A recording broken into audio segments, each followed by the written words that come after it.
Catherine Bernardo update for Pilipinas Got Talent. Ang ganda pa nga ni Catherine, no? Pati yung outfit niya. Ito po si Tita, no? Ayan si Catherine, si Bianca. Ayan, pinuntahan pa nga ni Catherine yung mga audience.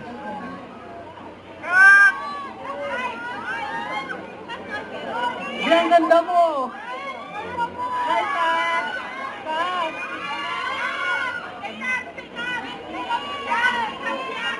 Catherine.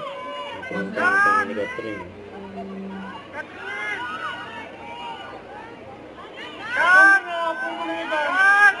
Nagpapagod kay Catherine. Nagpapatawag si Catherine. Naalis si Catherine.